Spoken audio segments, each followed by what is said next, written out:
Welcome, action fans, and thanks for joining us for another edition of All 90s Action All the Time, as we continue our survey of Stallone's 90s back catalogue. I'm one of your hosts, Scott Murphy, and on today's episode, we are looking at Stallone's other 1995 film, Assassins. As usual, alongside me to talk about the movie, we have Bloodhound Picks co-host, screenwriter, and a man who might not be the number one assassin in the world, but is definitely in the top 5 and climbing. It's Mr. Craig Jaheim.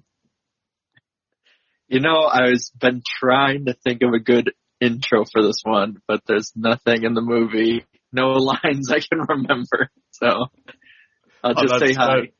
Just say hi. That's fair enough. Yeah, there was less meat there to kind of give you a kind of cool intro, but that was, because we'll discuss further in the episode about the kind of ranking system of the wide assassin ranking system that the film apparently goes by. But before that, as always, for the listeners, I'm going to give you some background details on the movie. So, Assassins was released on October 6th, 1995. It was directed by Richard Donner, a little-known director who you may know for such things as Superman, The Omen, The Goonies, Lethal Weapon, Scrooge, like a whole host of stuff. Screenplay-wise, the initial script was done by the Wachowski sisters of Matrix fame, but the script got a page 1 rewrite at the request of Donner by Brian Hegeland, who you may know from LA Confidential and a bunch of other things. It's a rewrite that did not go down well with the Wachowskis, who were so unhappy with the rewritten script that they petitioned the WGA to have their names taken off the film, but that was refused by the WGA. Something we will definitely discuss further as we delve into this one. Review-wise, the movie is currently sitting at a 6.4 out of 10 on IMDb, which is actually pretty solid. 16% on Rotten Tomatoes, based on 50 reviews, not so solid. It does not have a Metacritic score, and it has a 2.8 on Letterboxd. Finally, at the box office, the movie made $83.3 million off a $50 million budget, which, while not an out-and-out flop, was probably pretty underwhelming for what Warner Brothers probably wanted from this movie. So, Assassins. Have you seen Assassins before? I have, and I think we've talked before a lot after, not recording, and so I've watched it before all the way through. I'd say maybe 2 times or so. And then it's always been this movie, I'd say over the last 10 years, where it'll just pop up randomly on TV. So I haven't seen the opening in a long time, but I'll always catch either like the middle 30 or the last 30 or stuff like that. And that's so kind of over the years, I've seen it in chunks, like several times. But this is the first time I've actually sat down and watched it from beginning to end since maybe a little after it came out. Yeah. I'm kind of the same. So as a teenager, I definitely saw this movie, like from beginning to end once before sitting down for this rewatch. And then, but a couple of times I have seen like the tail end of this. It always seems to be the end of the movie. I rewatching it, I remembered like the scenes in the kind of dilapidated hotel, way more, and I was like, oh yeah, I've definitely caught the end of this like a few times on telly, but I think I've only seen it once all the way through before sitting down for this rewatch for this episode. Yeah, and it does. I mean, that's kind of the most memorable part too. It does kind of, even though there's a lot of action throughout, there's like key action moments throughout, it does feel like the movie's trying to build you up into this final confrontation, which we'll get into if it's effective or not. But yeah. Yeah. So this is unusual for us. I think we're maybe just going to seg you into the plot of it. Actually, no, I will say one thing before we seg you into the plot. We usually go on a bunch of tangents and then we seg you into the plot, so we may as well have one tangent. I just want to say, if there's one thing we're learning from these movies, is that Stallone, even if he's not necessarily successful, is often very on brand for the time. So the Specialist, came out in 1994, the year of the bomb, amongst the other bomb movies. And also it was an erotic thriller, which was of its time as well. They were still doing good business. Judge Dredd, comic books were still, there's a lot of comic book movies in the air, that's kind of on brand, on time. Even the Demolition Man, because it came out in the same year as Last Action Hero, Meta Action, that was the year for meta actions, that was good. And this movie as well, very on brand for the time, because nearly everything in the mid-90s is a crime movie. And also, 1995, Year of the Hacker.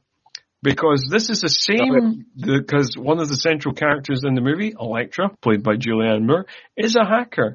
And this is the same year, the year 1995, that the movie Hackers and the Sandra Bullock thriller The Net came out. So, very on brand. Yeah. And this also kind of, as we'll probably get into it once we get towards the end, it also feels like, even though Antonio Banderas at the time wasn't as big of a name, it feels very much in that, as we were talking about prior, that Heat vein, where it's like two forces that have kind of been playing this cat and mouse. Then, having their official meet are trying to figure out who's the best or who can take down who or whatever it may be. Banderas wasn't that big at the time. He was kind of slowly rising in that, because he had been 93, he was in Philadelphia, then 94 he was in an Interview with a Vampire, and Desperado just had come out just a few months before this movie. So he was definitely getting there, he was definitely becoming a thing. Yeah. No, I mean, and he does great. I know, he's on, that's another element I know we'll get into, is that he's definitely playing a certain movie that seems like it fits in some sections. But his character he's consistent. I'll give him that much. Julianne Moore or even Stallone, they kind of flipped back and forth between what type of movie they're doing. Same with the whole movie in itself.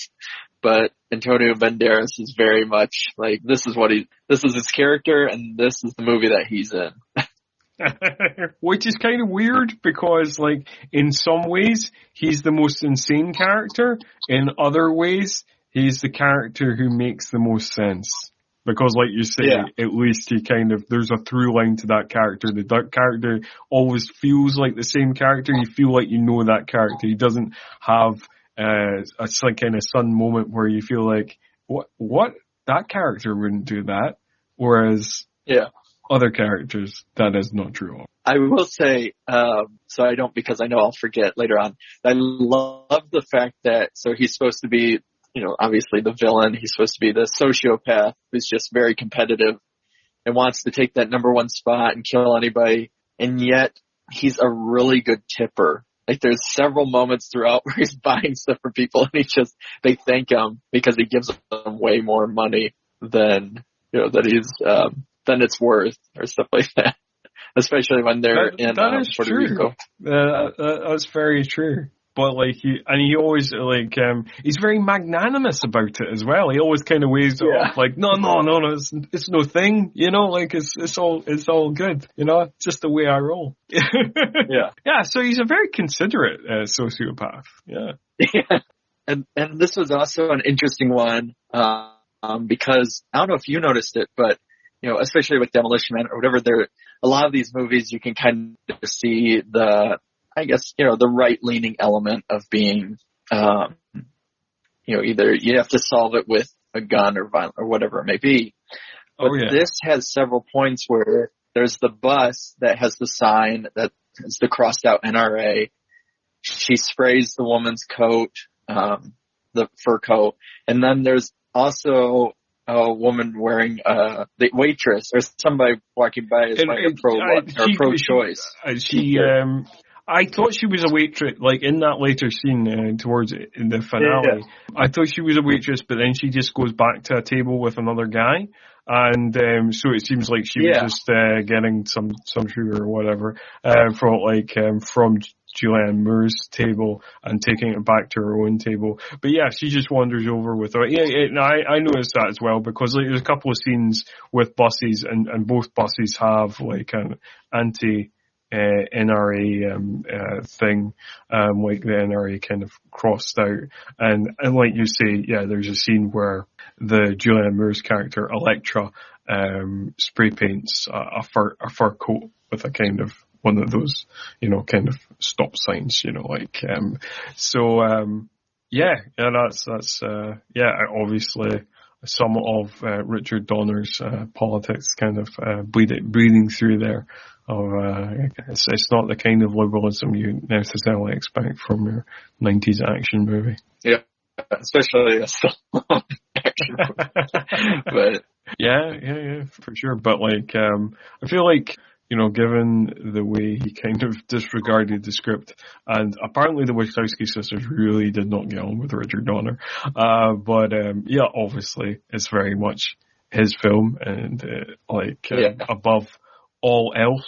So he seems to be, there doesn't seem to be, unlike the other films, I just feel like Stallone didn't seem to have as much kind of power or say on this film. Cause as we've discussed before, there's been other films where he's had like quite a big say in his roles, his lines, kind of what's happening, even to the extent with the specialist that he'd kind of ordered, James Woods scenes to be cut down and stuff like that. And the way he seemed to kind of, lock, the director of, Judge Dredd out of the edit, out of, post-production and stuff like that. So he's had like a large sway in a lot of these picks. But in this one, he seems to have just turned up, got his paycheck, did his acting, and, the creative decisions were really Donner's. Yeah, maybe because Donner was either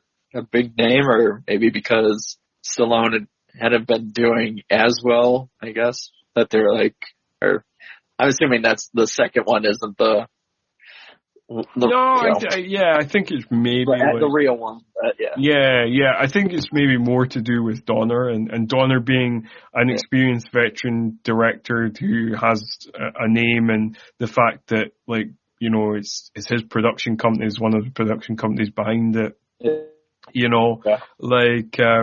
I think it's more that he's just the type of director that can go kind of toe to toe with Stallone, and probably because he is a veteran experienced director with a long track record, probably someday Stallone automatically gives more respect to than a lot of other directors he's worked with in this time period, or any time period really in his career. Yeah, but I can't believe that. So I know the whole industry since, especially the writer's strike has changed, and wasn't it 08 or 10? I can't, when the writer's strike happened, but they were paid $1 million for the script by Joel Silver.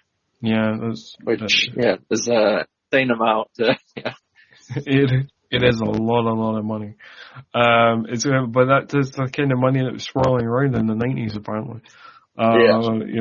That's, cause you hear that with other movies where it seems like a hell of a lot, we talked about before in the Stop or My Mum Will Shoot episode that was picked up, that script was picked up for $500,000 in that time period, right at the start of the 90s. So it's pretty insane.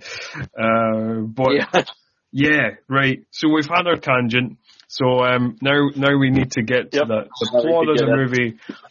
Tell us how this one opens, Craig. So it opens with kind of these flashes of, we're assuming it's a flashback, mostly of a black and white scene where you see a guy walking out of a building. We won't know officially what the building is yet, but then you kind of see hands, setting up their sniper rifle and getting ready to shoot him and looking at him through the scope. And then the guy eventually looks up towards, the scope, like he knows that he's about to be shot. There's some sort of element there.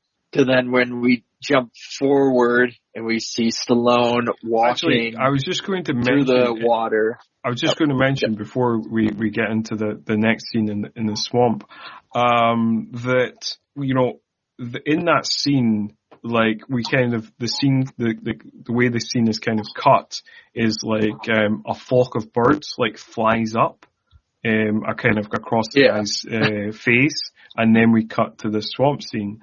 And it seems very much, cause like, we kind of talked about in the Glimmerman episode where it came out in 96, that it was kind of, odd kind of, John Woo style flourishes.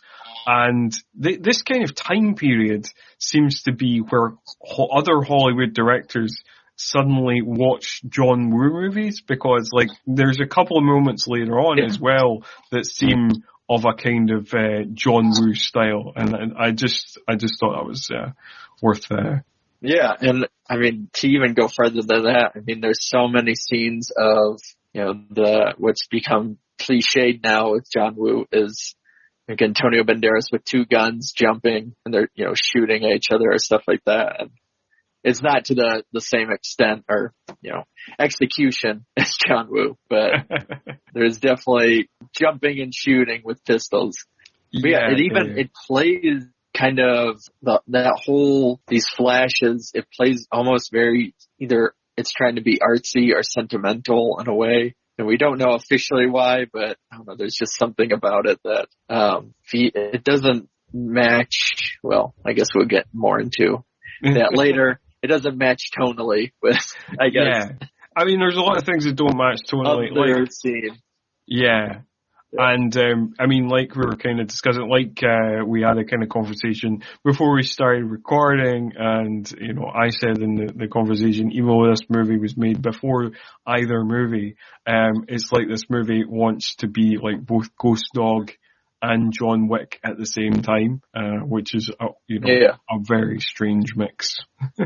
Yeah, no, exactly. And, and it works, I don't know, there's some parts where it works for one, but that kind of seems to be the MO for these Stallone films, or a good portion of them, where it's like, if you just stuck with this version, maybe a good movie would have, come out of it. And Assassins is a little more entertaining, obviously, for me, than something like Specialist or Stopper My Mom Will Shoot or Rocky V. But yeah, it's not tough competition, but, it very much is that element of there is kind of this good movie in there, but you would have to kind of shape it more or have more consistency, I guess, with what you were going to do. Yeah, for sure. But, so what happens next? Okay.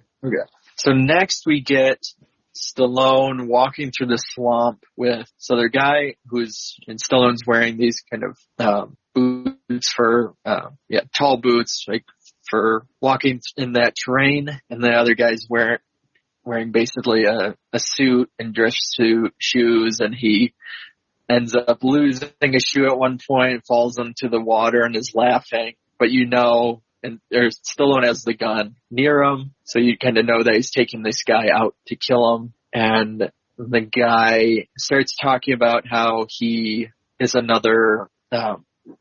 another assassin, and because Stallone has or I guess I'll start saying his character's name of Wrath, has such a high, again, going back to Specialist, has high morals and a code that, he had to kill some innocents, or he had to do the jobs that Wrath wouldn't do. But he knows that his time has come, because apparently, as we learn throughout this movie, that the only way truly out for an assassin is to have another assassin kill you, I guess. And apparently so. There's a lot of elements in this movie that are just straight up confusing, but apparently that is a thing. I think like the kind of interesting thing to note as well about, you know, like the differences in the Wachowski sisters kind of script, and obviously the reason that they couldn't get kind of credit removed is because the story is basically the same, but it is the accent on things that are different.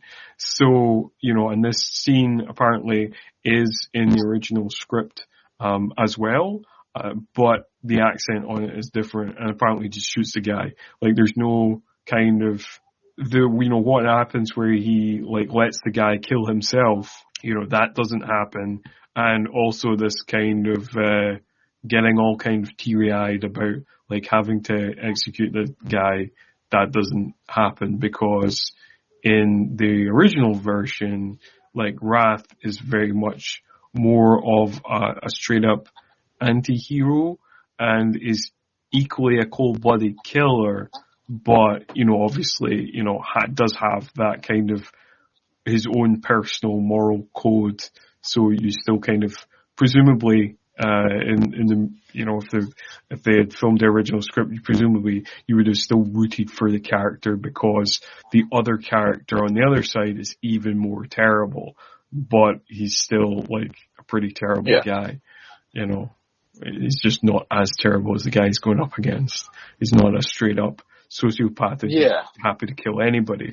But yeah, so this whole kind of like, so from this very first moment, the movie is kind of forcing you to be like, oh, well, he's essentially, he might be a professional hitman, but he's a good guy, you know, like where that apparently didn't happen in the originals. And you can really feel it, not just in the movie, but throughout, where there's the elements that the way the lines are said are like, oh, well, if the line was like, I could see how the line, I guess, taken a different way would give more of that, I guess, appearance of him being, you know, like that. But then, I don't know. It just, in doing, I think that's where the element would have come in more, of it being better or at least the movie I would have been more interested in, or found more entertaining, of seeing, you know, basically a cold-blooded killer instead of, you know, brooding. As we talked about before, everybody, you were mentioning before recording,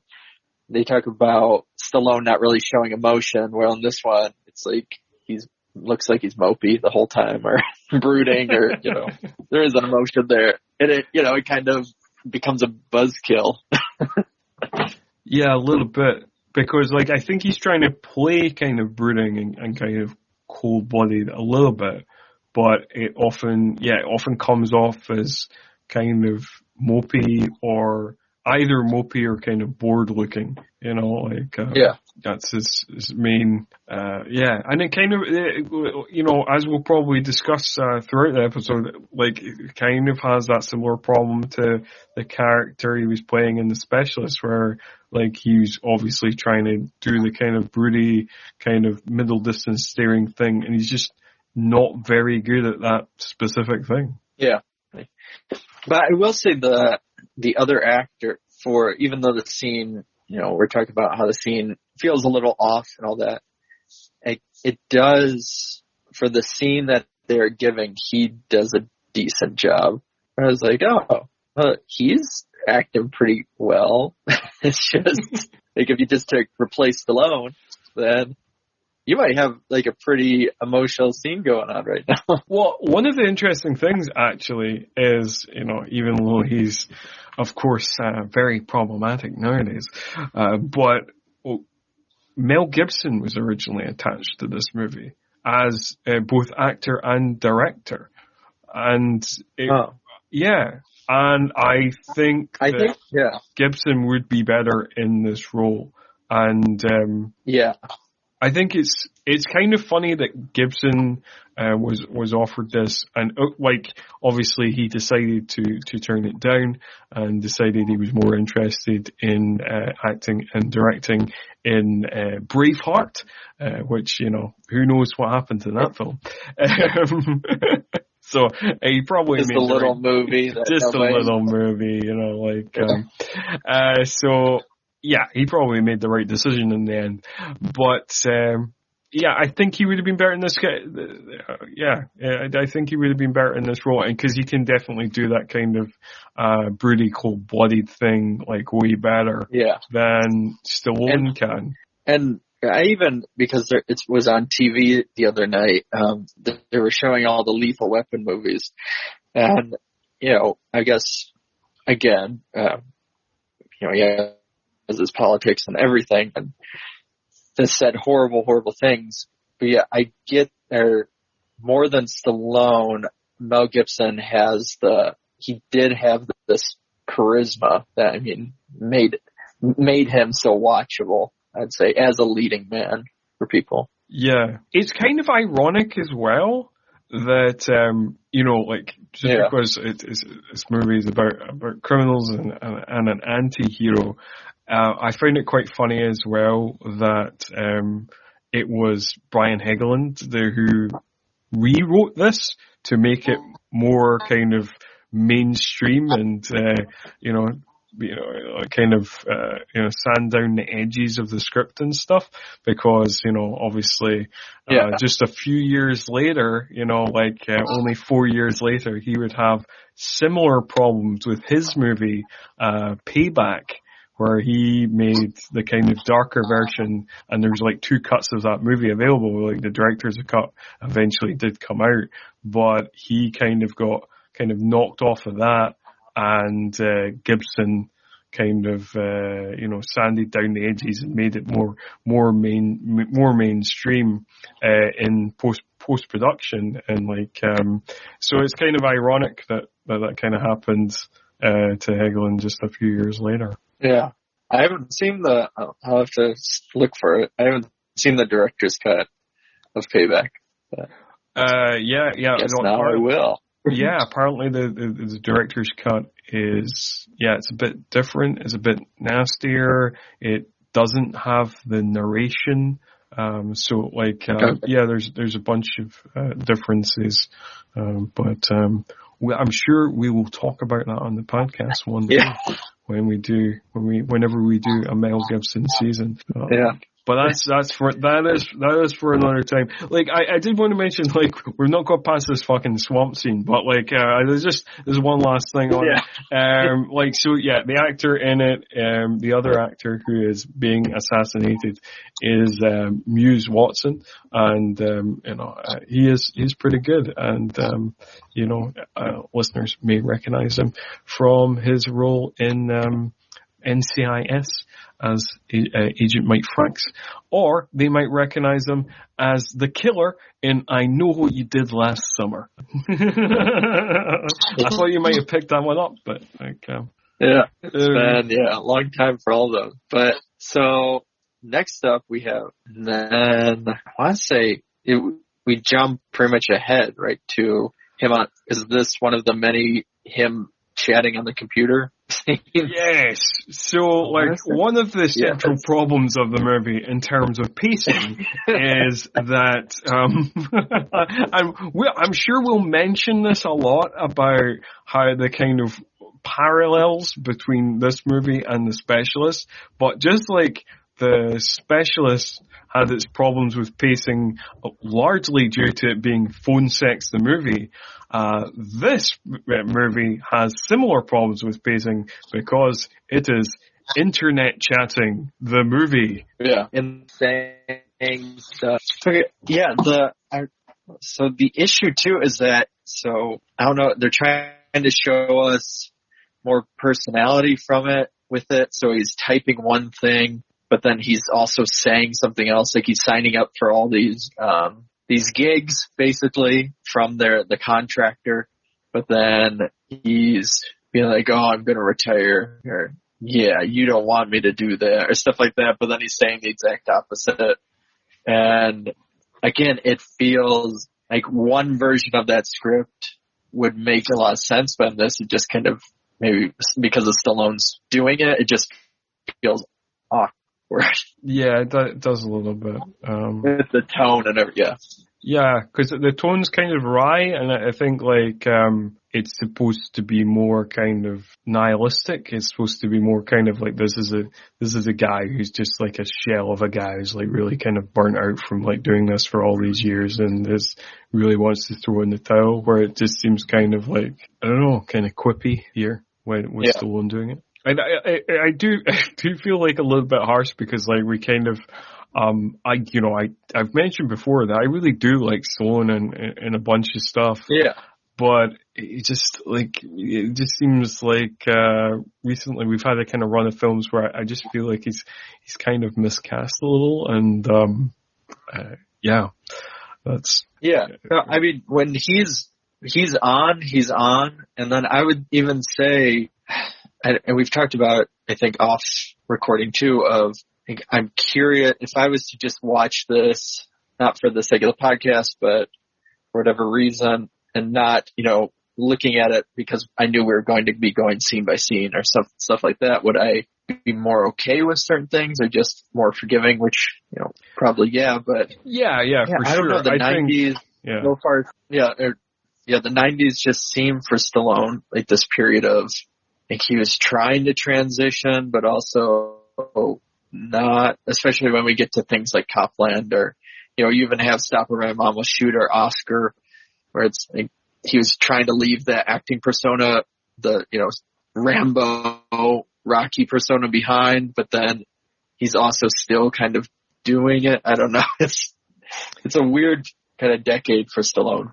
Yeah, and like, I listened to an interview he did for this and some other interviews he did for movies around this time as well. Like, when he was doing his interviews for the likes of The Specialist and for this movie, like, he mentioned in a couple of them that I watched of being like, talking about wanting to keep his hat in like the action genre, but like kind of pivoting away from being like the kind of one man army type character and playing these like slightly more kind of thoughtful characters who, do like a bit of action, but like also like work their mind as well.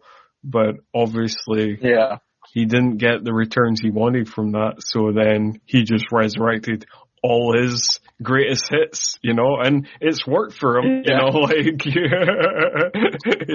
but it is interesting that here he is, in his late 40s coming up for his 50s, like, talking about these things and being like, well, I can't do that kind of stuff anymore because of the age I'm at. And now he's like in his 70s still doing those things. Yeah. Yeah, so he gets a contract, so that is, and to basically take out, I think it's like a mobster, or I'm not sure, I feel like it was some sort of crime kingpin, and again, the price is too high for him to say no and to officially say he's retired. Well, I don't know, like, it's not kind of clearly established. This character who's ordered to take out, and again, we kind of lay it on that, like, oh, he's really a good guy. Like, it's not kind of clearly defined if he's a crime lord or not, or if he's just like a kind of fallen politician or something, or like some sort of dodgy businessman, because what is established is there is various newscasters at the brother of his funeral, where this hit is supposed to take place, that this guy is a billionaire and it came out that he was secretly funding right-wing death squads in Central American countries. And that's what's said by the newscasters. And it said it came out in like a committee hearing, which made me think he was like not, like maybe a fallen politician or something, rather than like being like a crime lord. That like, this is been doing things kind of off book and then got uncovered. Yeah. It's not clearly established. But. Yeah, I'm not. No. No, it's literally just there to make us, to introduce, the other character and to see us, for us to see, Wrath print out the picture of the guy and circle his eyes. That is true. Because that's his thing. He wants to see the eye. Yeah. He's all about the eyes. Yeah, that's right.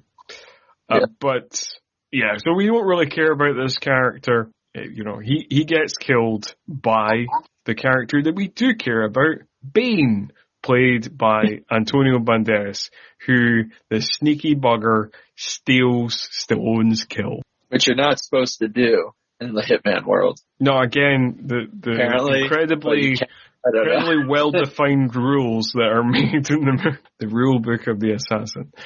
So yeah, you know, there's not supposed to be two hitmen assassins, you know, like, working the same contract. That's a big no-no in the assassin world. But what's interesting, so I like the concept that, Wrath has his gun in a cast to look like he has a broken arm and he's just going to shoot.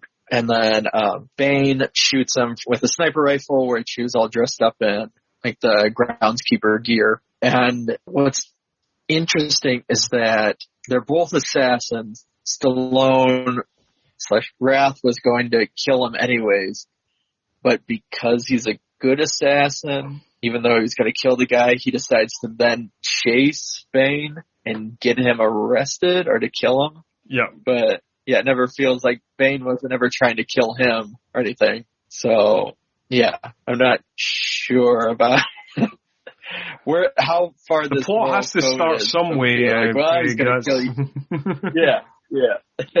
And then we get more kind of like Wrath's like a good guy because he has the drop on Bain. He can shoot Bain and kill Bain, even though, you know, like you say, his motivation for that may be wobbly, but he doesn't because Bain gets himself arrested and because innocent police officers are obscuring his shot, he moseys on and, you know, gets away from the crime scene. Yeah, but he makes sure to listen to all the police radios because he knows that it's probably not going to be that easy. And we get after this, we get Bain in the back of a police car, and we get the first little inklings of the overacting performance that Antonio Banderas is going to give throughout the movie, because he's just sitting in the back of the cab, talking to the police officers, jabbering away in Spanish and just being kind of over the top and ridiculous. And it's fun times. And he has super strength because he yes, I noticed this as well. Rear window. He kicks out the rear window or the driver's side back window with one foot after he gets, you know, does that whole breaks his thumb to get out of the handcuffs, leans out that window, and then with one hand snaps the police, you know, the driver officer's neck, somehow just one-handed. And then, it's amazing. Like, I was just, I had to pause the movie. I was buckled with laughter because, like, you know, like you say, he punches out the glass with like, you know, like just one foot. And then, but the thing that, you know, the thing that really got me is because, I mean, you hear the crack, you know, like, you hear the crack and you're supposed to assume like, that guy's dead.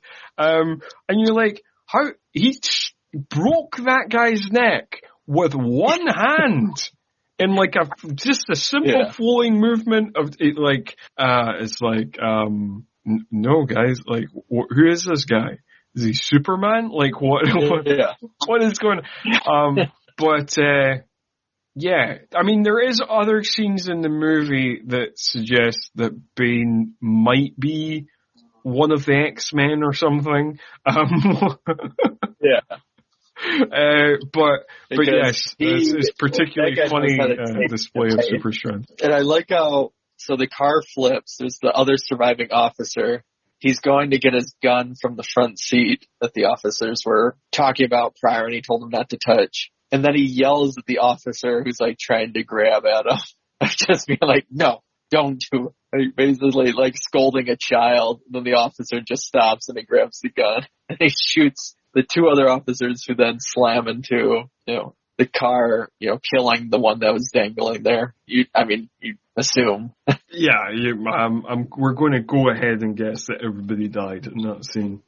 But Wrath is still hot on Bane's tail as he drives away from the crime scene, bumps into a cab deliberately, punches out a cab driver, stealing his cab, and then listens on the police for the police radio to see where kind of Bane will be at to pick him up in the cab. Yeah, and so then this is probably one of the, I don't know, we were talking about this before recording, but this kind of leads to one of the most good intense scenes, I'd say. I mean, there's a lot of scenes that they try to make intense and all that, but one of the most effective, I guess I'll put, where he's listening on the cabbie radio. He hears that somebody's going to an airport, so he takes his chance of picking them up, and it does happen to be Bane.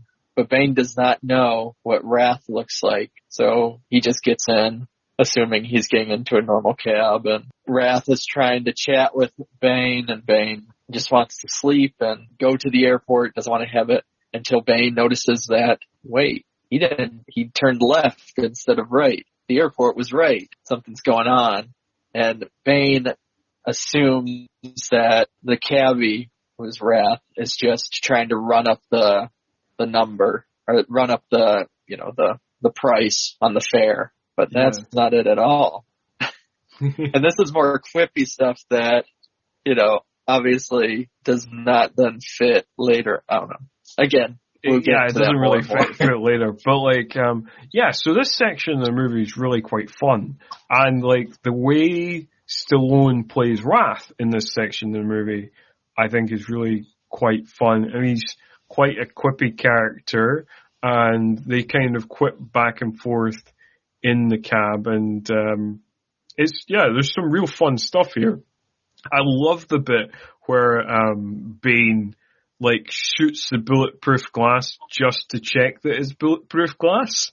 Yeah. So that's the whole thing, is that that's how Bane suspects, because Wrath starts saying, well, then you can just get out of my cab. I'm not going to I'm not going to deal with a bad customer. But then Bane realizes that the bulletproof glass is there.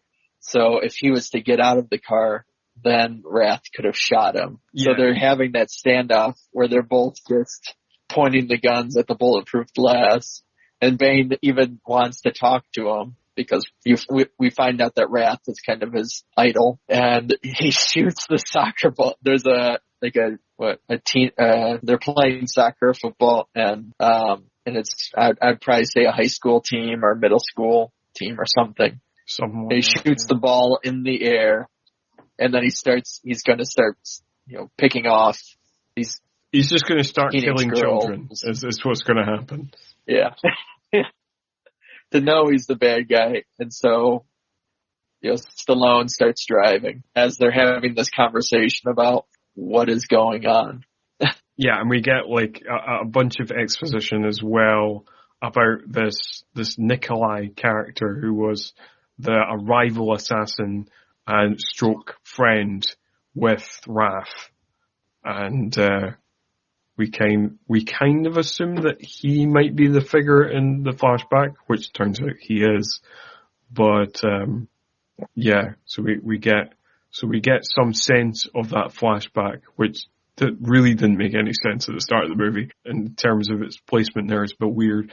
But anyway, we're now getting some, a bit more of that picture in our minds. And we learn about the whole, the very clear assassin's code, an assassin's retirement plan, or something that says if you're the number one, if you're the number two, you have to kill the number one to then become the number one. And that's how the ranking system And that's works. really the only way that and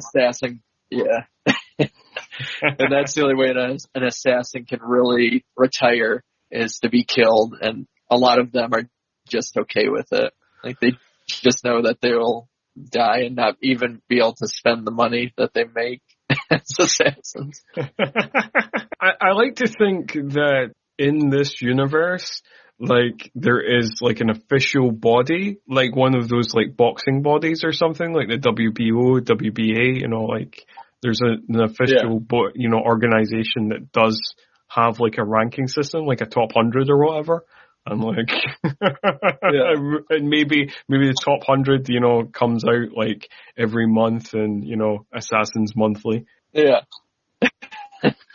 And that's elements like that is why it fits with, like, the John Wick, you know, part where it has that kind of, you know, obviously John Wick went more into that mythos and whatever, but you can see little traces of it in that.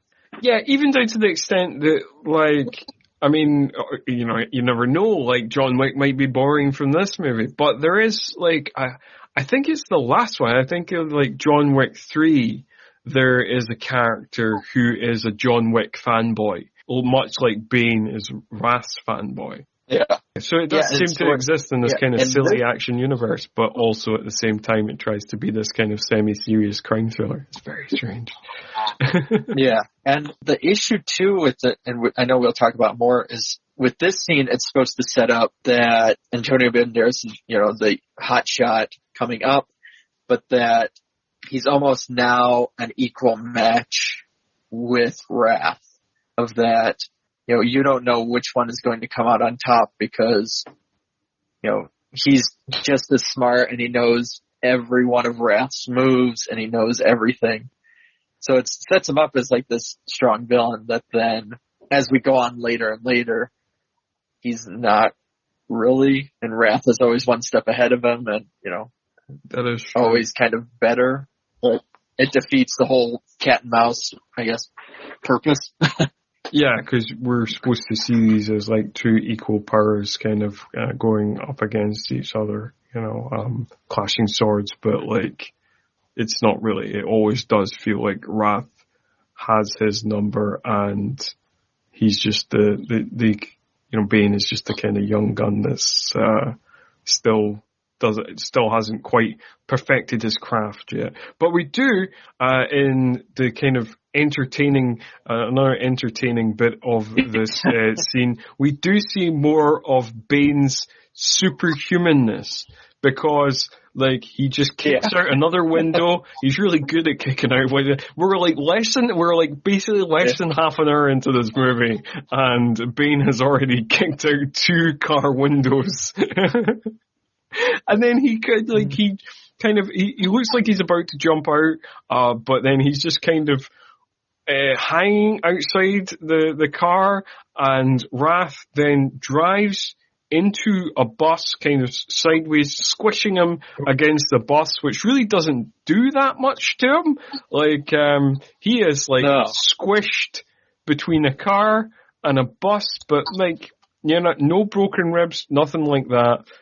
He's fine, and he's also fine when he just jumps out. He just jumps out the moving car and rolls under a truck, and that is also okay. Again, he is apparently Wolverine. Yeah, because, and it's just not like one time. Wrath keeps slamming him into that bus. It's like, oh yeah, like a bunch of times. Mile, and you see the spark flying. Yeah. Yeah, obviously, you know, him having this sniper rifle in his hands, keeping some distance from him being crushed by the bus. Or otherwise, he is just Wolverine. Then after he jumps out of the car, like, we get a bit of a car chase. You know, a kind of continued car chase, because they're being chased by the cops and stuff, and the cops are still chasing Wrath after Bane jumps out, but then Wrath manages to evade capture because he goes back to the, you know, the kind of home lot of the taxi company. So like again, it gets lost in amongst all the other taxis. And in one of the kind of weird things about this movie, where everything kind of feels kind of strangely low stakes, that's just it. You know, as everybody knows, if there is a manhunt out for somebody, if they do not capture him by the end of that day, the manhunt is called off, because basically the police after this point do not exist in this movie. Yeah. I was trying to think. There's no follow-up scene. Even when they go to Seattle, there's like explosions and gunfire and all of that. There's no other cops ever that I can think of. Nope, not at all. No other cops really pop up whatsoever. And I mean, Bain really should be. Everybody's seen his face, so he really should be like a wanted man in many states. Probably be on the FBI's most wanted list, I imagine. But no, we just move on, and everybody can do their work. Beaver away quietly and be undisturbed by any law enforcement. Well, that's what one of those things I was even thinking about. Like, I know the sake of it's an action movie, but there are points in this movie where they're not even being secretive about concealing their guns, and people seem to not even notice. Like, they're just holding people guns do not react to guns in this movie at all. It's very strange. Those kind of typical action movie moments where like somebody pulls out a gun and like there's a crowd of people who go ah, and then like run away. Like nobody does that. Everybody's like, people pull out guns and everybody's like, yeah, sure, okay, I've been in this hotel before, whatever. Nobody reacts to guns in this movie. It's very strange. Yeah. And so this is another one of those moments where, Wrath, again, instant message or cyber chat, the movie, where the contractor says they don't know what's happening when he's trying to say, hey, there's this guy who took my hit and is dangerous. What's going on?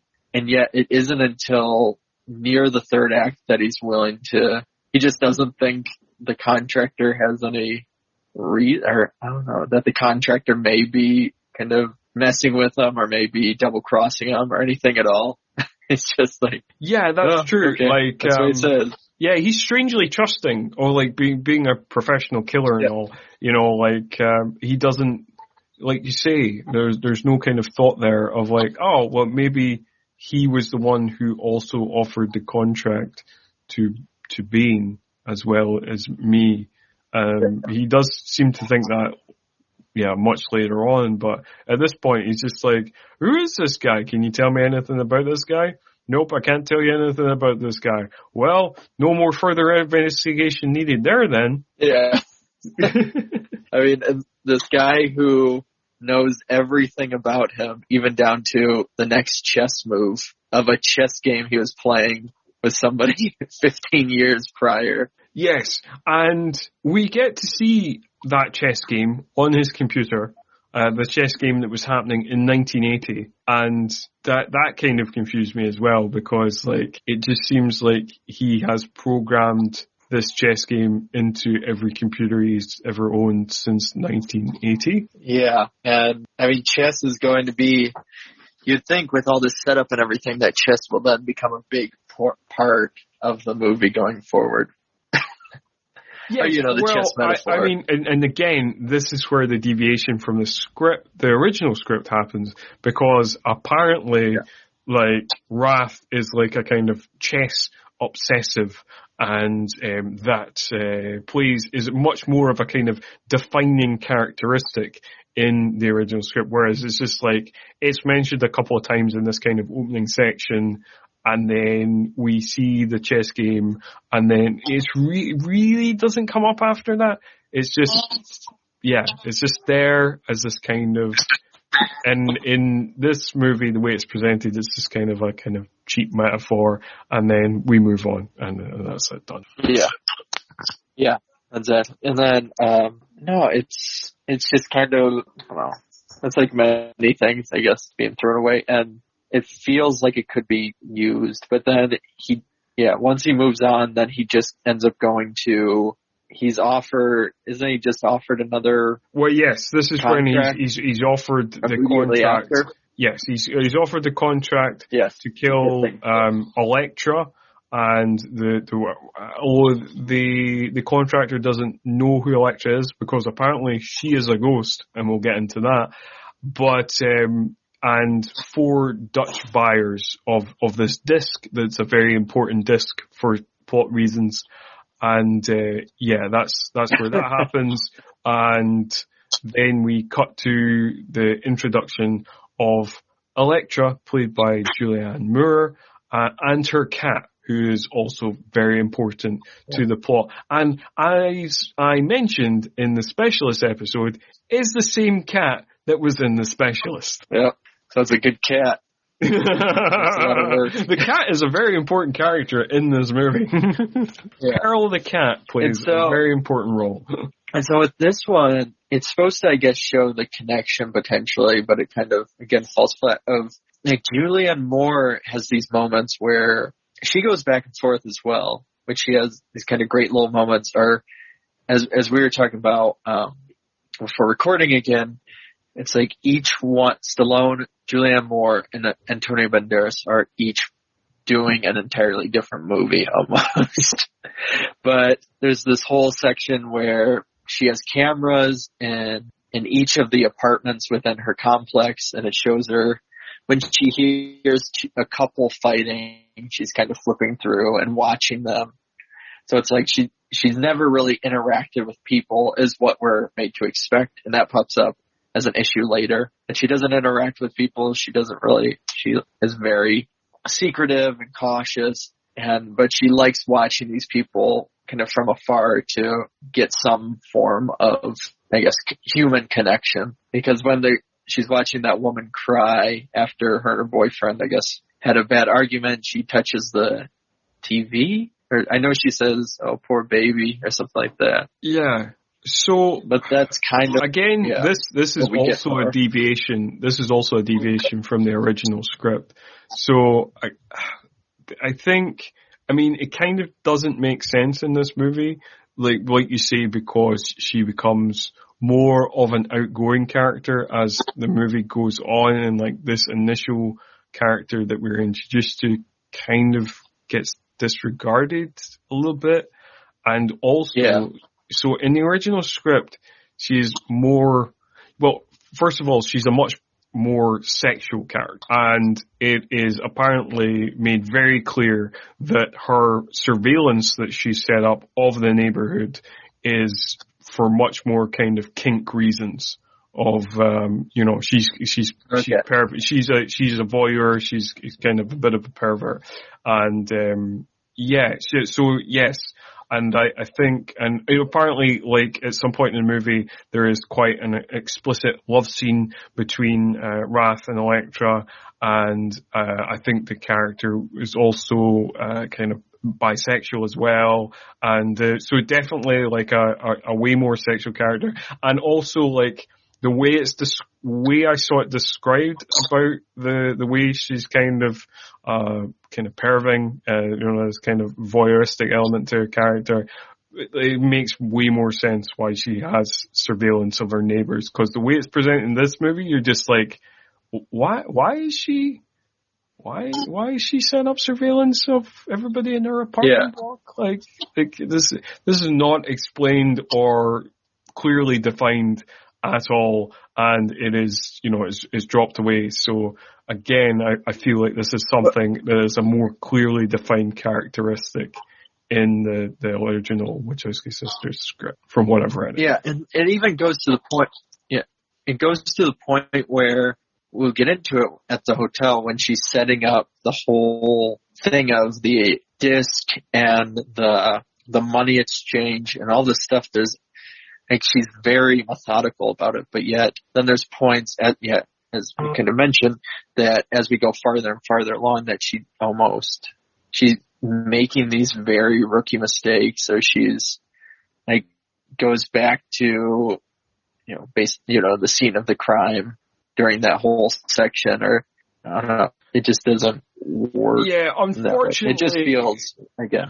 Yeah, as we've kind of discussed in other episodes, and as I'm sure we'll discuss in many more episodes, like, she suffers the same fate of a lot of female characters in action movies in the 90s, and in action movies generally, of she's introduced in quite a cool way.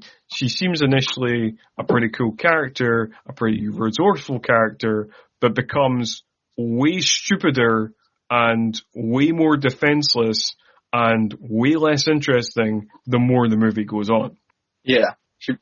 She ends up just being there to be, either a bait type character, or to put the hero in more peril. By the end, that's what it feels. Basically, yes.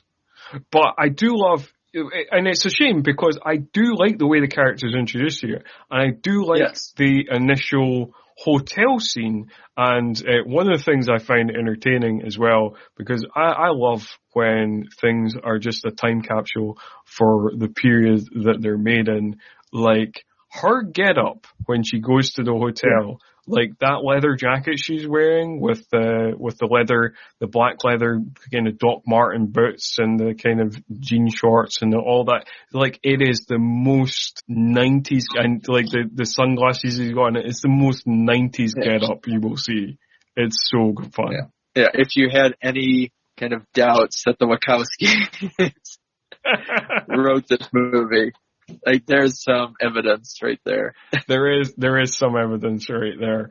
It is very on point, mid-90s kind of look for these kind of crime action-y films. And, since she's a hacker. Yes, and she's a hacker, so she's got to dress in that kind of cool goth tech way, which hackers generally dress in movies, but not in real life. I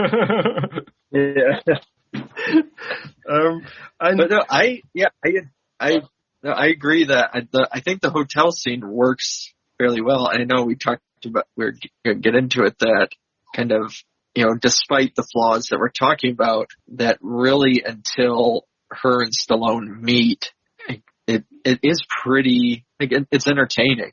It is a fun. It really flaws and all. It really kind of skips along. The action scenes are pretty fun, even with the kind of ridiculous elements we kind of talk about. It's really quite enjoyable. And like, I kind of, thought my memory of this movie was it was quite shit. And, it got a lot of bad reviews. And so I was like, oh, maybe I've misremembered this. Maybe it doesn't deserve the bad reputation. I was like, this is definitely skating to a comfortable kind of 3 stars, maybe even 3.5, this is doing pretty well, but then, yes, after this point, after the kind of, when they meet. So I looked at the time when they met, and it's kind of about 48 minutes into the movie. And, after this point, it does get less fun. But we should talk about the kind of the hotel scene. And basically, I suppose it doesn't really matter because these characters kind of come and go. Like, so we get these four Dutch buyers who speak German and sound German but are apparently Dutch. And, it's fine. There's the kind of logic points that, you've got to skip by in these types of films. And then basically they're just all killed by Bain, 2 seconds later. We don't really care. This is one of the points in the movie, though, it is quite confusing because Bain kills a bunch of people, including the 4 Dutch buyers, and it turns out they're Interpol agents, but then, we learn nothing more about the apparent sting operation, which presumably was there to capture Elektra, but that is just, completely skated by. We don't learn it. I think it gets mentioned one more time about them being Interpol. Something about Interpol was mentioned by Wrath, way later on in the movie. And we're like, was that supposed to be more of a thing? I don't know, because it's very poorly explained. Yeah, the only mention after is almost so that they can just cover the plot hole. That's the purpose, is Wrath, as she goes, why isn't any of this on the news? Or it has to be, or something about, it has to be on the news. Why isn't it on the news? One of those lines. And he goes, well, it wouldn't if they were CIA or Interpol. And that's it. It's their version of saying, well, we don't want to deal with it in a script, so let's just say that, so you don't have to. Yeah, but I mean, the scene, it is fun. It kind of, you're watching him walk. He puts a beeper in one of their pockets so he can kind of find them later. But he's walking down the hall and you see two people making out at a cleaning person. They just shoots. He grabs another one, shoots him. And that's when he finds out that they're Interpol because he just took a chance killing these people. Or he knew, right. I guess. Oh, well, yes. But we don't know if he knew. It's often poorly defined who knows what, when, and why. Like, it's not, we're kind of like, oh, they know that thing. Or, oh, like, that was a thing. Yeah, that happens quite often. But, like, the best part about this scene is really just, like, Antonio Banderas is overacting again, and the way he taunts Wrath about, possibly not killing Elektra, and, how it's different killing a woman. And, he's just having, and also, like, the little fun moment as well, where there is the Dutch buyer, one of the Dutch buyer guys, like, pulls out the pager that kind of, that goes off, and then, Bain comes in with a kind of killing spree, and that guy goes, oh, this isn't mine, and then Bain comes in and kills everybody, and then, like, when he's exiting the room, he takes the pager back and goes, this is mine. It's quite fun. Yeah.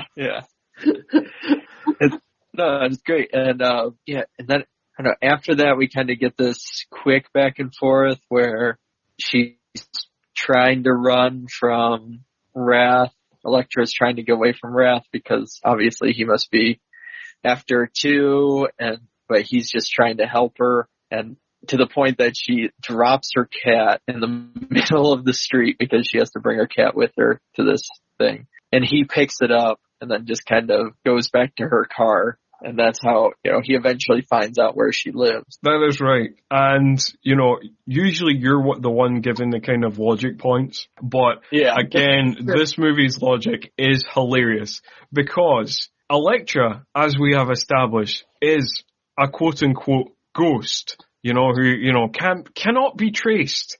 Although she is very easily traced by everyone in this film.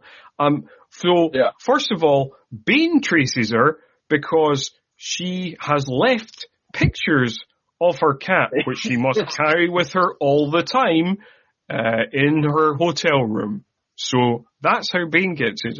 And then Wrath, he, is looking through the car that she has run away from and, escaped him, and, finds a bag, for pet care, and then goes to the pet care shop, to find her address. Now, obviously, in real life, the conversation would go like, oh, creepy man who's asking for this person's address. No, we don't hand out that information.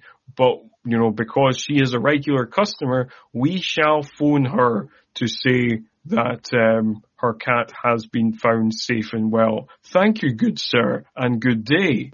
Well, even because, I have pets and stuff like that, and the conversation, if they found, for example, my dog, they'd be like, no, I don't know who this person, because, I don't, it's not like I bring my dog or my cat or whatever it is into the shop with me every time or stuff or I don't know. Especially being a ghost person, I wouldn't even divulge that much information.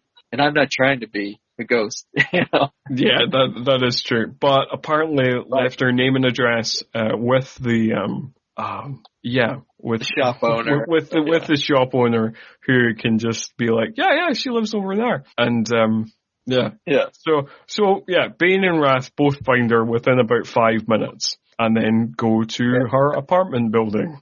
But Bain goes to the wrong apartment because he's feeling the cars. And he feels the one that's hot, which is parked at, it was 202. So he's like, oh, so this must be the person's, or this must be the contact's apartment. And so he goes to 202, which was the couple that were the neighbors, Jennifer and Bob, fighting prior. Yep. And then he, while she's quickly packing up, the television is on because, obviously the script wants her to see that. And so the television is on Bob, who says, like, honey, or something, baby, I'm so sorry. I love you. And Antonio Banderas says, I love you too, and shoots him. So now she knows that he's there. Banderas is really great in this movie. Yeah. And then when she tries to run, then Wrath is at the door, and they both get to see how Bain has found that he's being watched through the camera, and is able to pull on the cord and rip out the wall to see which way the cord is going, to kind of figure out what apartment would be watching them, I guess. Yeah, somehow, yeah, he's very clever in that. Yeah. And then this is where I guess she starts becoming a dumber character, is that he tells her to leave, he'll meet her at the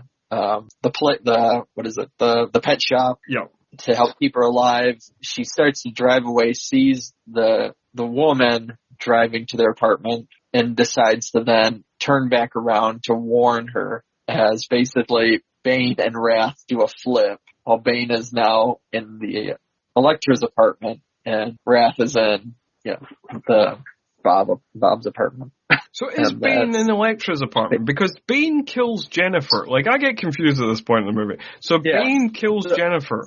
Like, so is he not still in Jennifer and Bob's apartment? No, so Jennifer runs into the apartment, sees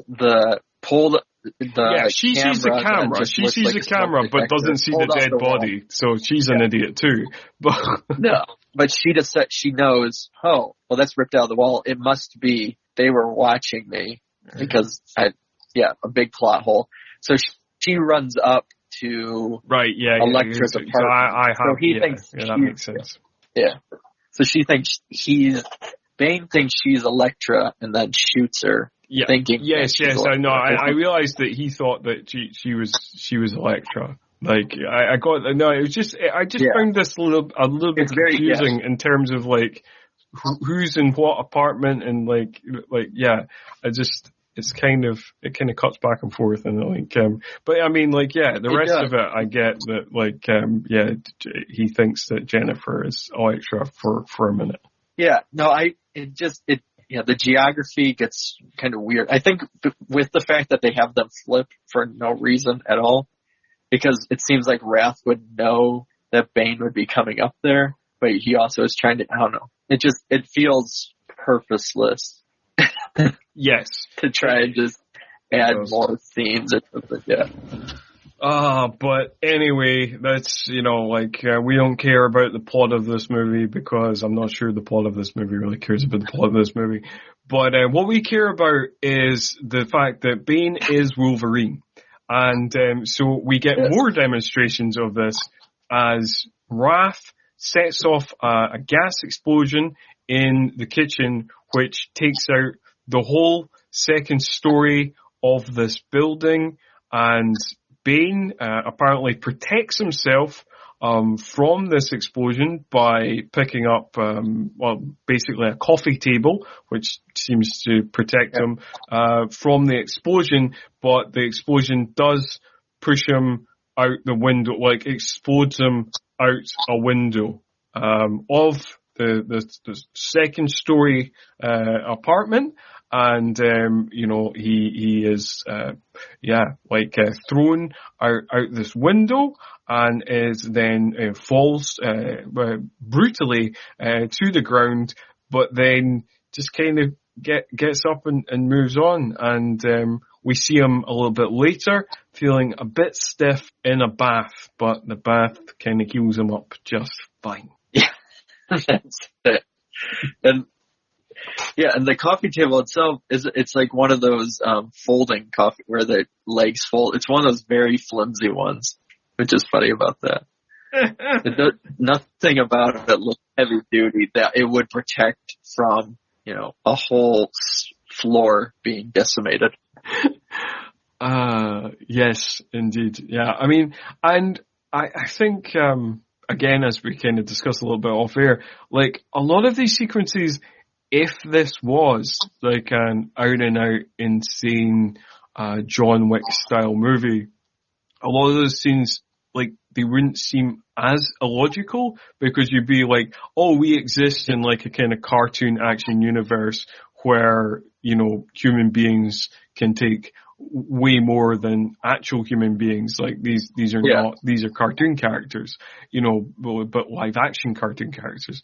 But because at times this movie wants us to believe that it's a kind of grounded, slightly artsy, slightly existential kind of hitman crime thriller, it just feels off these kind of massive exaggerated moments. Yeah, I completely agree. And then, so after this, we kind of just get a series of where Elektra and Wrath are working together a little bit, or coming to where she's starting to trust him more. Her cat likes him, and she goes to shoot him, but can't. And then it's supposed to be this kind of big heart to heart where they kind of learn to trust each other, but it does very much just feel like filler of like we're just kind of spinning our wheels at this point. Yeah, it just kills a lot of time, and then that's all it does. It really does, yeah. But then, so they ultimately decide to work together, and he's going to collect the money for the disc, which now they're partners. He collects it, takes the money, and then she picks him up because he jumped, and then it's a bomb inside the money case. Which he realizes because after the it causes static on the radio. Yeah, and so he throws it blows up. And what's funny about that is it goes back to his kind of blind willingness, is that he even has a kind of chat afterwards with whoever's the contractor on the computer. And it's not like he's upset about it or anything, or saying, oh, I've definitely been double-crossed now because they put a bomb in this case that was supposed to be $2 million. No, he's just kind of like, well, now I want $20 million for it. Yeah, he's very cool about it all. He's not like, oh, you tried to kill me, you bastard. So it's a very smooth transition. He just expects that. Yeah. And so the person just says, I'll need a couple days, and that's that. He puts down the Puerto Rico is where he wants the money to be sent, and that's it. Yeah, absolutely. And as we discussed just a little minute ago, yes, there is this massive explosion from the suitcase bomb in the middle of Seattle. Nobody bats an eyelid. We just move on. There's no police. Apparently nobody has witnessed it. And it is not on the news. And the reason it's not on the news is because maybe they were CIA or Interpol, as we discussed. And so we skate on. The plot doesn't care about it, so neither do we. I mean, that must be the police in this world. They want to get out of doing work, so that's what their excuse will be. Oh, somebody's car was stolen. It was probably CIA. Interpol. Oh yeah, Interpol or something. We can't do anything about it. Yeah. We'll just go back to drinking coffee, eating donuts. That's what we do in all the movies, isn't it? I love as well, we'll go back to the thing that we dig about this movie, and it's Antonio Banderas, because as Wrath is making his new arrangements, Bain is also getting some new arrangements. So, previously, because Wrath had the disc, he had been knocked out the kind of contract, even though he had managed to kill all the Dutch buyers, and he thought he had killed Elektra as well. So he's very annoyed about that, and tells the contractor, fuck you. And that's kind of the end of that. But then the contractor gets back to him to kill Wrath. And his reaction to this is just so fun. It's the way he kind of bites his knuckle. There's a lot of sexual tension in this movie. Yeah. A lot of homoerotic sexual tension, and that Antonio Banderas really leans into, and it's real fun to watch. Yeah. And I realized, so it's been a while since I've seen that, and I watched that. I think that scene has become a meme or a GIF or something, because wait, I've seen that a bunch recently. Realized that, him in the bathtub and doing that knuckle bite. It's a gift. It's become a popular gift. If anything from this movie has lived on, it's that scene. It's Antonio Banderas biting his knuckle in a very sexual way. And he makes sure to ask please, or that they have to say please, and then I don't know. It feels weird because like the movie wastes a lot of time on filler, but then it like jumps rapid fire ahead again, so that we don't really feel the cat and mouse with Antonio Banderas. It's just kind of like he's just there for there's a large portion of the movie. It's like, oh yeah, he popped up and he's there, kind of. They're both there at the same time, doing their thing. And then, I don't know. It's a hard thing to talk about because what they're trying to sell us isn't what is being, I guess they're providing. Yeah, for sure, because it is supposed to be the kind of clash of these two titans together, and you feel like, I don't know, like in some ways the kind of Elektra character kind of gets in the way of that, and then there's these kind of, particularly like that kind of the segment of the film we just had. It does feel very much like kind of padding and filler, and kind of Bain's kind of off screen for this little while. And, so we don't really kind of ratchet up the kind of tension of like the escalating game between them, because we have this kind of section that kind of deflates that, and kind of, Bain kind of becomes a side character for a little while, kind of, residing off screen. But then we rush into the final confrontation, which takes forever. So we both kind of noted the kind of timings of this film. So basically they make the arrangements for the drop of the 20 million that they're now going to get paid. Bain gets his new orders to kill Wrath in Puerto Rico, which is where we're heading for the finale of the movie. And it feels like, this is coming up to a kind of climax, the movie's got maybe like 20 minutes left. So I noted, when Elektra and Wrath, rock up in that cab to the dilapidated hotel that they check out. Still 48 minutes left in the film, which too much to my surprise. And, so this is where the film takes a kind of real nosedive, because... and it's 48 minutes left, minus credits. And, so the credits are 6 minutes, so 42 minutes. Yeah. And you would think that, if there's that amount of time left, then that must mean it's going to go on some other direction or whatever. And not a lot actually happens in that 42 minutes. It's just, it takes that long for the couple of scenes that they do have. There's a lot of jumping back and forth. There's a lot of trying to build this tension that doesn't build in the way they're trying to. And I guess for us to talk about it, I realized it'd be quick. My notes on it aren't even that much. It's just kind of like, they go there, they do this, they do this, they do this, and then we're done, basically. Yeah, pretty much. There's not a lot happens in that. I mean, if you compare it to like the opening half hour or whatever, where like a bunch of stuff happens, like, we talked a bunch about that, and we probably could have talked even more about like the kind of opening of the movie. And I would say the first act of this movie is really quite fun, but it's just, I mean, this is a real drag.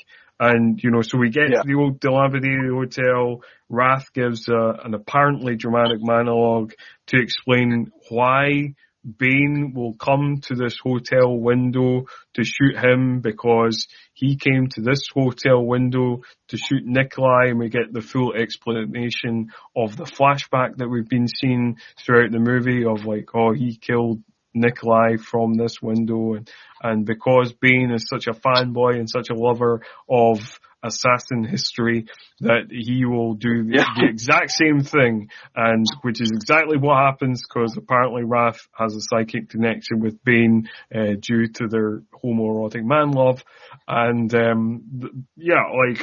don't know, So there's that, and then we have more instances of Elektra becoming a dumber, less interesting character, as Wrath is like, first of all, like, they are hiding from a trained assassin, and Elektra orders room service, which seems insane, but then, like, the guy, the kind of bellboy guy who's given the room service gives a brief explanation of the Day of the Dead because there is a parade happening outside the window, and, like, Elektra again is like, oh, why don't we go out and enjoy the parade? You're hiding from a trained killer. Like, it's not you've not gone to San Juan for a holiday with your new boyfriend.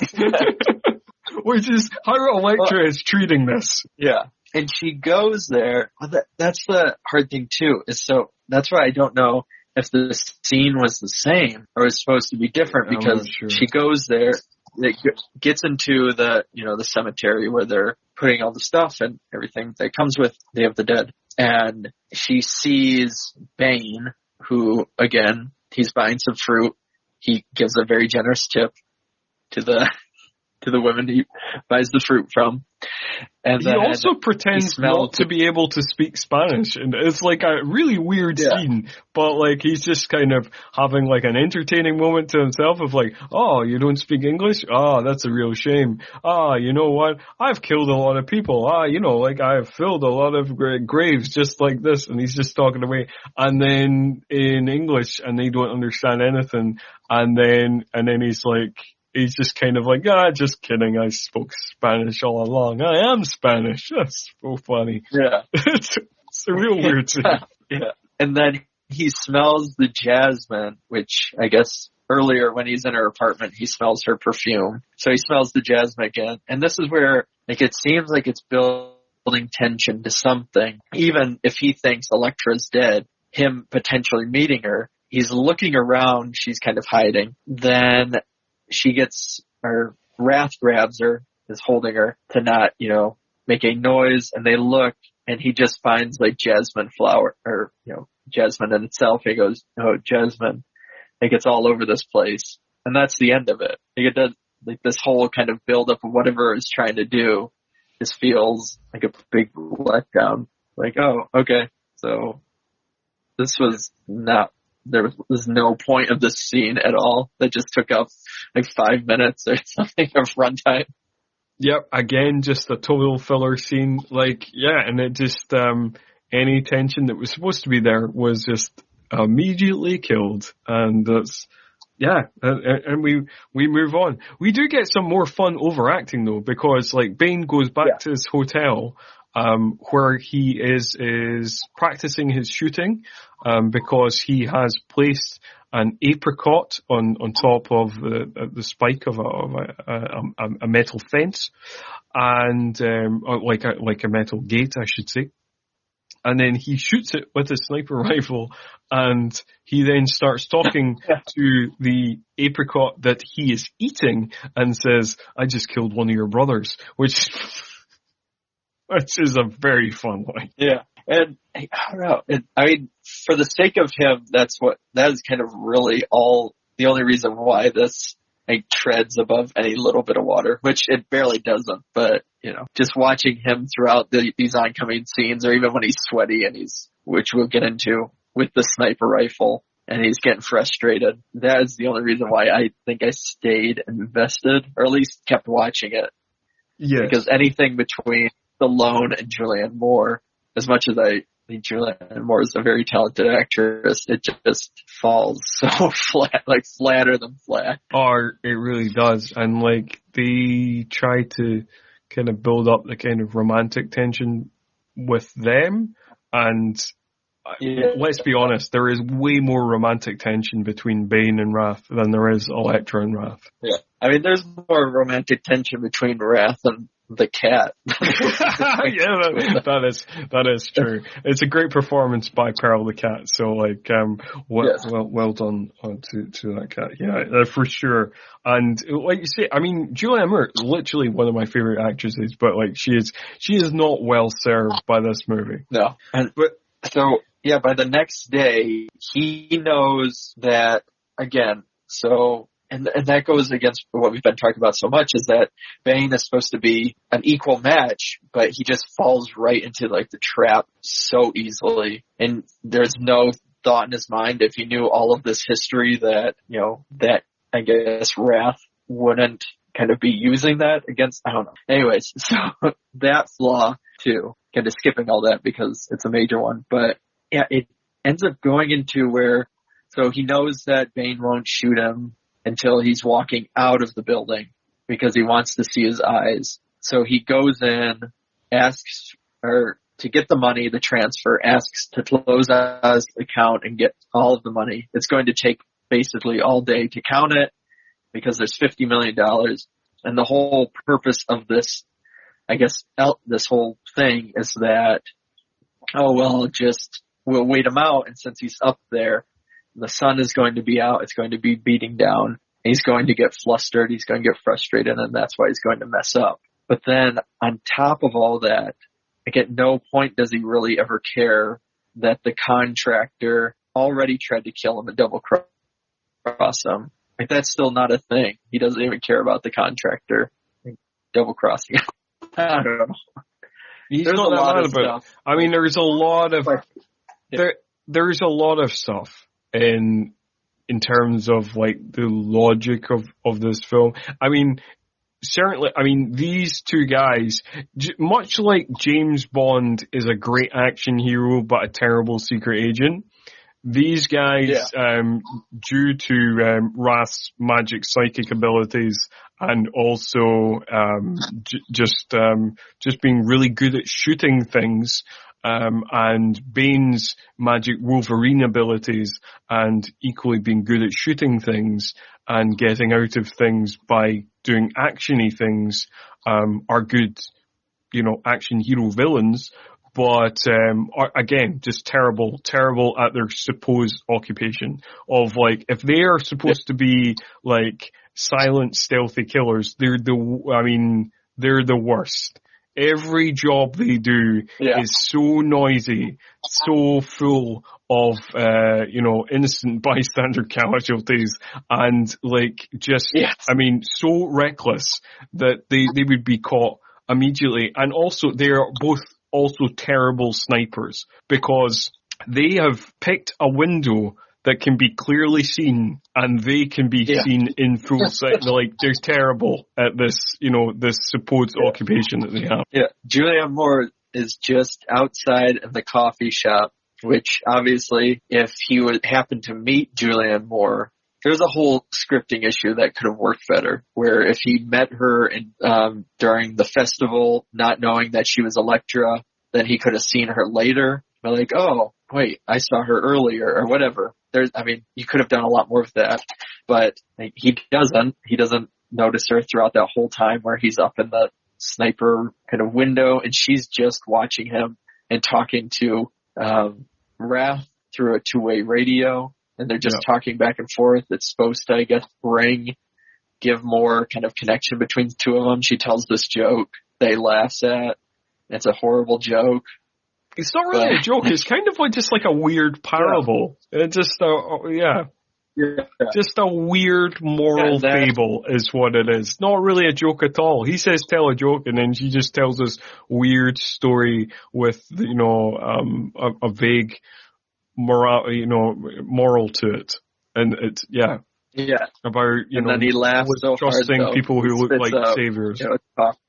It's, what is it? So you don't trust, or people that, or the people that might hurt you, might actually be your friends. The people that might try and be your friends are the ones that might hurt you. But the moral of the story is, if the things are going well, keep your big mouth shut or something. And then he spits out his coffee. He thinks it's so funny.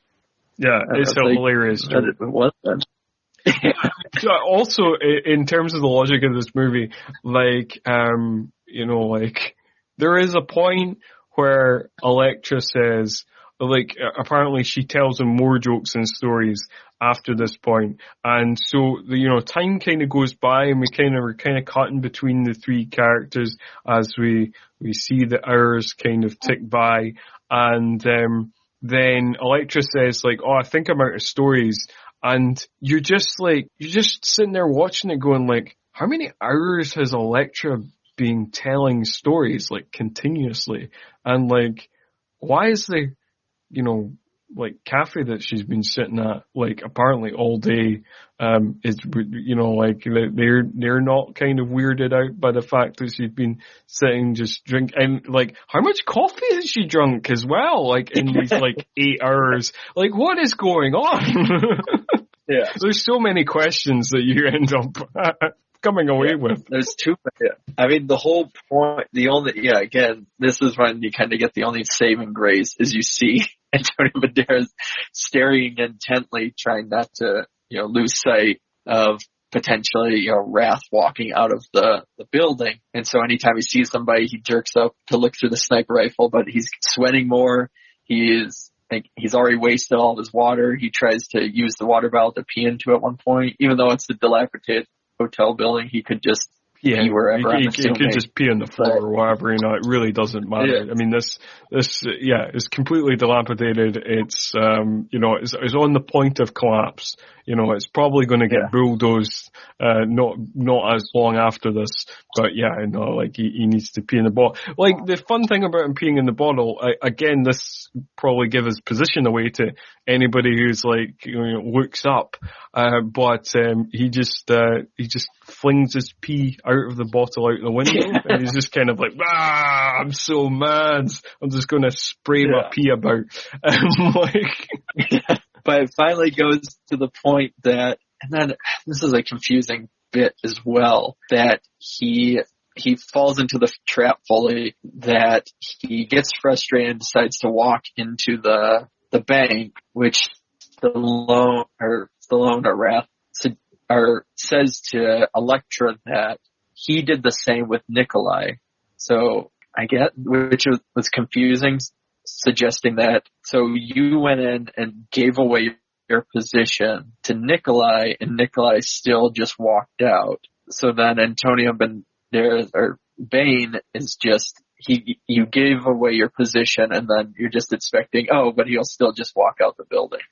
Which, again, I don't know, goes with the plot. Yeah, no, because, like, again, you're sitting there watching it thinking, like, this building doesn't have a back door, like, there was no other... Did he not look for another exit? Like, what's going on exactly? Like, it is confusing because you're like, well, why did he just walk out to be... I mean, I suppose, like, it might be semi-explained by, you know, what comes up a little later on in the movie, but, it's just very strange. I know, like, it doesn't make any sense because, like, you know, all you've seen in the flashback is Stallone kill, you know, like, once we eventually see the whole flashback, is like, well, Stallone has killed Nikolai and he just walked out the bank. But now we're being told that Stallone, like, met him in the bank and then ran back to his position, but Nikolai just kind of marched out to his own death because obviously kind of doffing his cap of, like, you know, for the ranking system of, like, you know, like, oh, well, you know, you've beat me, you're the number one now, I will, you know, go out honorably by just coming out the front door and being executed by you. That's apparently a thing. But anyway, in this scenario, Elektra runs up to try and steal Bain's sniper rifle, but Bain has been smart and kind of hid the sniper rifle kind of up in the rafters of his room, in the ceiling, the kind of exposed ceiling, and Elektra, being the idiot character she is now, not the kind of cool badass, hacker character she was in that opening kind of hotel scene. No, that character is long gone. She is now just bumbling idiot who just is there to get Wrath in more danger. She A, cannot get the gun, and B, falls through the floor. Yeah. Yeah. And then stays there for a long time, unable to get up, but is finally, when he comes back, is able to hide under some garbage and things like that, and he doesn't notice her again because they're all horrible assassins. And nobody has any peripheral vision. Just like nobody in this movie has any peripheral vision. So. Yeah. Doesn't notice the giant hole in the floor, all that stuff. No, nothing like that. But he does have a great sense of smell, as we'll find out very, very, very soon. Yeah. So Wrath comes out, he sees him, he still provides an opportunity where Bane could just shoot him. So it's not like he's really thought this through fully. He's standing there in the open, talking on his earpiece, and trying to get a hold of her, which her two-way radio got busted or something. And then... Yeah, I mean, that is also confusing in terms of logic, because he kind of obviously doesn't know if she's there or not, or if she's lost the connection, or what the fuck. And he's kind of being like, Elektra, are you there? Elektra, are you there? And while he's doing that, he just goes out the door, as if, he's kind of forgotten that a guy's going to snipe him in 2 seconds. Yeah. And then, Bane gets a ton of moments to get clear shots, but I guess because of that whole eye thing, he wants, even though he sees his eyes too at another point, but I guess he wants it to be a perfect, where they're looking exactly at each other's eyes, I guess. And then, he finally gets the opportunity, but Wrath takes out his earpiece. He kind of notices that, and then he realizes he smells jasmine, which Elektra shoots him. Again, I guess the Wolverine element is going to be coming up very much so soon. She shoots him in the back.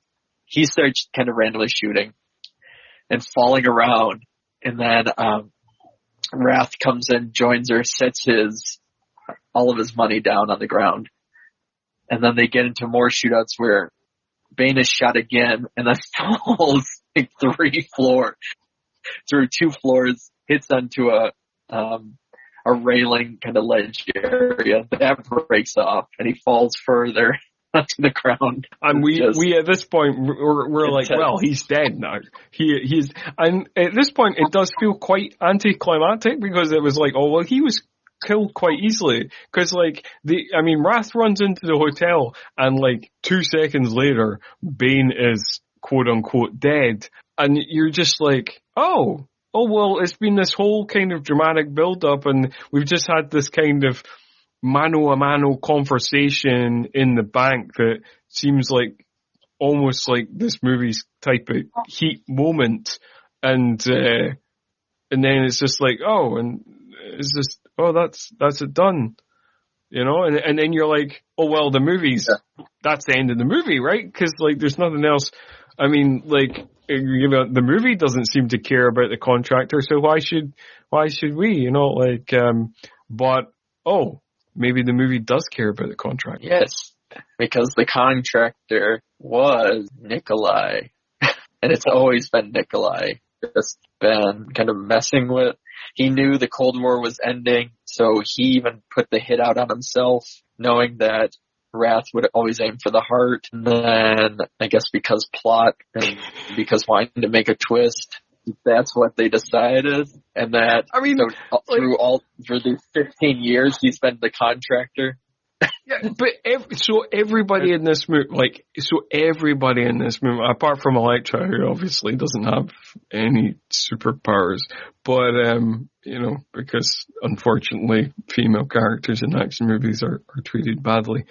But so everybody in this movie has superpowers, because we have established that this hit where Nikolai was taken out by Wrath, or Wrath, who apparently always killed in the exact same style, which again kind of makes him a bit of a rubbish hitman, but we shouldn't delve too much into that logic of, so Nikolai had like a thing, like a kind of like a bulletproof vest or something to protect his heart, so he didn't die. But the line that really gets me is he knew the Cold War was ending. And apparently this hit took place in 1980, 9 years before the Berlin Wall fell. I mean, that's, again, Nikolai has similar psychic abilities to Wrath does, apparently. Yeah. At one of the, the heights of the Cold War, he knew it was going to end. Yes. In the year that the US boycotted the Moscow Olympics, he knew that the Cold War was coming to its natural conclusion. Yeah. It makes perfect and so mind-blowing. But then again, it has this whole exchange where like, well, you betrayed me because you made the hit on yourself, so I'm upset with you. And then him going, well, you betrayed me because you took the hit and were willing to kill me. And they're just kind of having this back and forth conversation that seems purposeless. Like, we don't care at all. It's not like, even though it's talked about this whole Nikolai hit and it showed us the flashbacks and all that. Yeah. I don't know, just watching it, it still didn't care. I was like, oh, well, you guys are talking? What is going on right now? Yeah.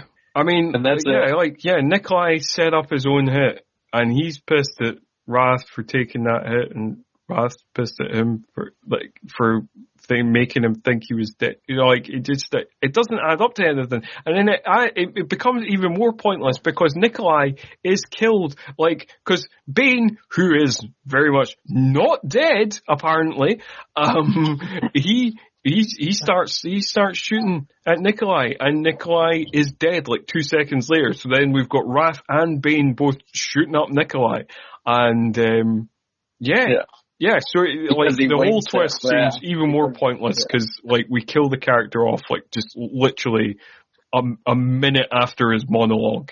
Not even 2 seconds after his monologue where he's all pissy at Wrath, he's dead. Yeah, and that whole. Oh, we also get the whole, the very important disc. What's on the disc is that it's just some information that would bring down, it's all the names, I guess, of the assassins, or something that would bring down.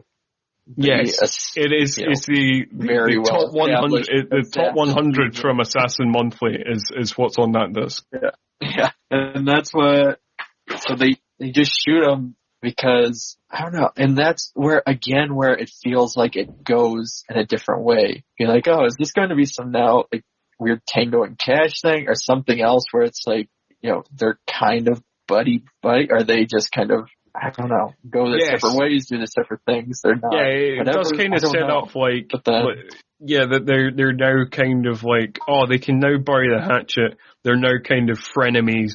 But that only lasts for 2. And it's amazing as well, because Bain is, it's amazing that Bain is still alive, but then he is initially kind of crawling around as if he is near the point of death, but then, 2 seconds later, he's back up on his feet, and it's he's Lucy. He's got some cuts on his face and stuff like that. He's got a bit of a black eye, but it looks like he's alright. He looks like he's going to be okay. Yeah. For a guy that's been shot twice and fallen through. Yeah. But he even needs help from Wrath to pick him up. That's how broken, initially what we're made to think, that's how busted up he is that he can't get up on his own. And then he basically says, I'm okay being number one if you're retiring, or that would make me number one. So that's okay.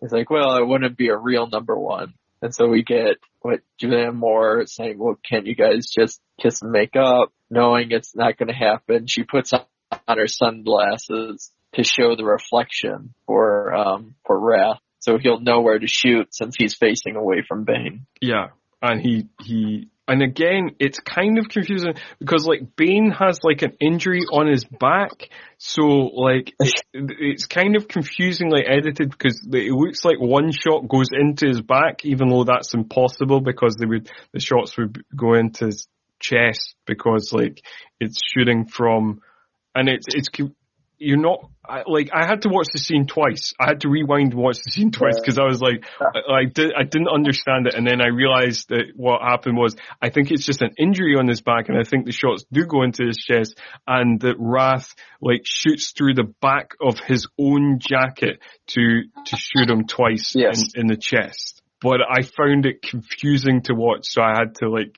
watch it again before I kind of, like, maybe that's just me being silly, but yeah. No, I mean, and even afterwards, I was like, oh, so that's what finally kills him. Like, well, maybe he could come, if Stallone is doing all these, revisiting all these movies, he could do Assassins too, and easily just bring Antonio Banderas back. Yeah, Bane very much survived it. It's just like, I mean, it wouldn't surprise me. It wouldn't surprise me. And then that's it. And then the movie ends on a kind of weird note of ADR where Wrath and Elektra reveal their real names to each other. His real name is Joseph, and her real name is Anna. And then she makes the comment about getting a husband for Pearl with all the money, which he walks away. They're both walking away from the money. This big bag of like $50 million, which she then remembers. $20 million. Like, oh yeah. You've added inflation there. It's $20 million. Yeah. Okay. Yeah. So yeah, the suitcase full of money. They're both walking out of the hotel away from. Yeah. Neither of them have bothered to pick it up. And it's weird that they kind of, I don't know. It feels like they could have just had that scene where they said that to each other instead of like we kind of pan out. And then, it's obviously kind of looped in post, like the additional dialogue. So it's kind of weird note to end on. But anyway, that's how we end the movie. And that is Assassins. And in keeping with trends of movies we've talked about in recent weeks, this movie also has a great end credit song. It is the Rolling Stones cover version of the Bob Dylan song, Like a Rolling Stone. And, so we continue the train of, entertaining end credit songs that started with, Demolition Man, that had Demolition Man by Sting, and continued with, Turn the Beat Around by Gloria Estefan on The Specialist, and last week's The Dread song by The Cure. We're keeping good on that. Let's see if that continues to the end of the season. The Daylight. We'll see. I don't know. I don't know if Daylight has an interesting soundtrack. I mean, Dread had a great soundtrack. This doesn't have an amazing soundtrack, but it does have some interesting numbers because, in that earlier sequence where Bane kills off Elektra's neighbors, there's a song by Portishead playing, which I was like, I did not expect Portishead to be on the soundtrack of this movie. Yeah, they have to connect with all those young people. Well, and it takes place in Seattle, so with grunge and Okay. Yeah, whatever, I guess. Again, it doesn't really explain Portishead because, British trip hop group, it's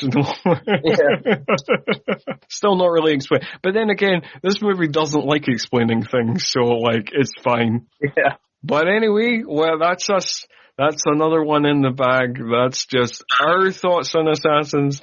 Please do write in with your thoughts. Tell us if you like the movie, if you share similar thoughts about the logical flaws of this movie that we do, or, whatever else you want to tell us about the show. Please do. You can rate, review, and subscribe to us on Apple Podcasts, Spotify. There's a bunch of other platforms that you can listen to us on. But anyway, that is pretty much it from us.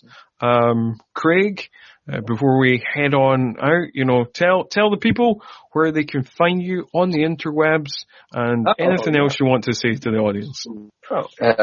Yeah, I mean, it's been always a pleasure being a part of this. And then, if you just search my name, I think it's on Twitter or Instagram at Craig, Craig, Dram, Draheim. Doesn't sound like how it's spelled, but, that's where you can find me. And besides that, with Bloodhound Picks, we release the first and third Tuesday of each month, where we focus on kind of obscure and purely independent films, normally horror, or any sort of kind of dark sci-fi, dark thriller element. And then every once in a while we'll have interviews, stuff like that.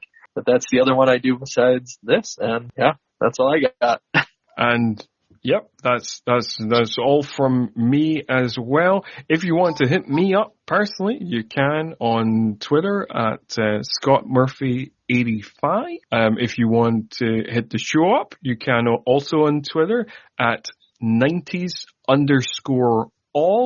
And if you are also interested in horror, you can check out my own show, New Horror Express, that has weekly interviews as well as a monthly look at 21st century's guilty pleasure horror movies. And that comes out the first Thursday of every month, and the interview show comes out every Monday. But anyway, that is all for now. Be sure to join us next time when we will be talking about 1996 disaster flick Daylight.